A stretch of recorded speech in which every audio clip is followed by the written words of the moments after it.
I was in my hotel room when I took off my shirt to wash, and then I realized I don't have another one to wear. The shirt I took off was already soaking in water, and I was standing bare in the middle of the room. It was 6 in the evening, negative 20 degrees Celsius, and snowing outside, and I was in Shenyang, China. I was about to go out to get something for dinner. I missed my lunch that day. I was starving.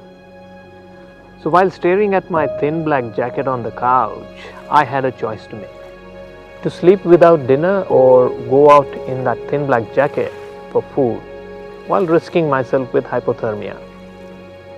Earlier that day, I lost my luggage.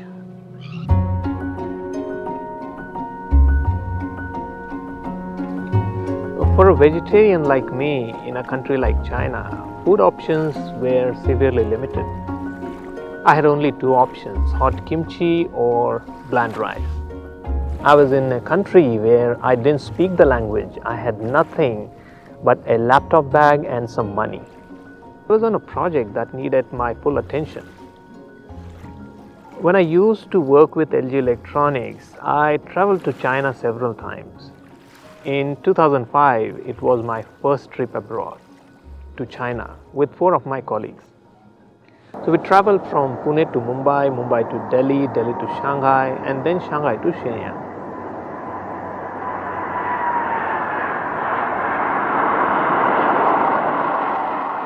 We landed early morning in Shenyang after about 26 hours of continuous travel. Totally exhausted, we were waiting for our bags. And while every other passenger was gone and all my colleagues collected their bags, I was still waiting for mine. You see, the plane we boarded from Delhi was going to Osaka, Japan via Shanghai. And it turned out that during the domestic transfers in Shanghai, they missed transferring my luggage. So I haven't been to Japan, but my bags have been there.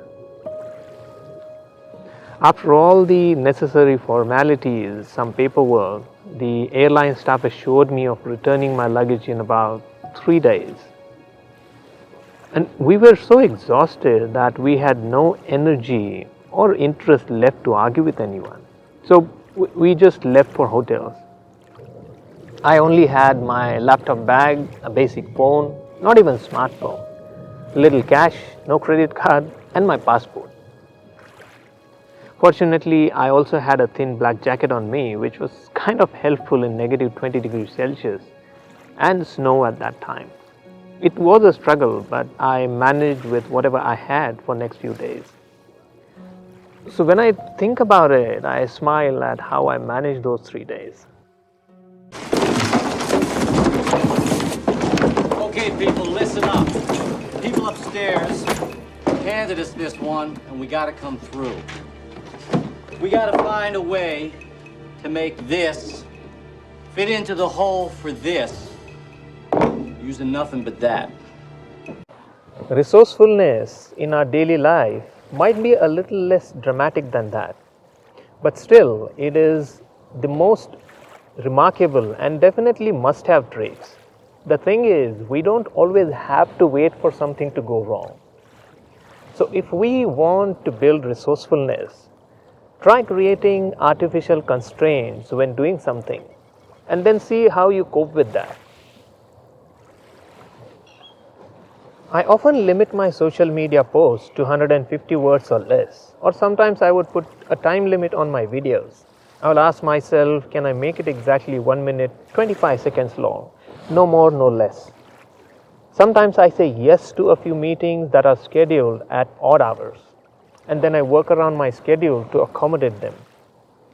The point is, when we practice like this, we learn to exploit our limitations.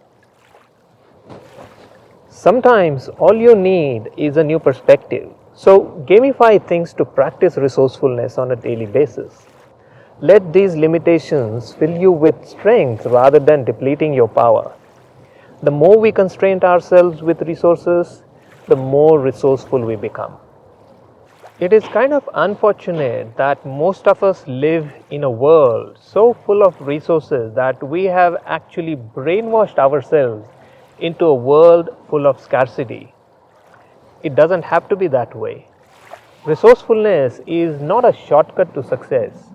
It is how we should approach our life. It is the mindset and practice that we must build on to progress. I have a simple formula: strong need plus creativity plus perseverance equals resourcefulness. Then on the third day, the airline staff called. She told me that they got my bags, but I must collect them myself. They cannot deliver it. So I stopped whatever I was doing in my R&D lab and went to the airport. My bags looked exhausted, but I was relieved to get them back finally. I had several packets of ready-to-eat food which made rest of my stay comfortable, whatever was left of it. That night I had a proper dinner and I was also able to sleep peacefully. It was the first and last time I lost my bags during travel. But those 72 hours captured one important learning, and it is this: resourcefulness is the ability to use what you have to get what you want.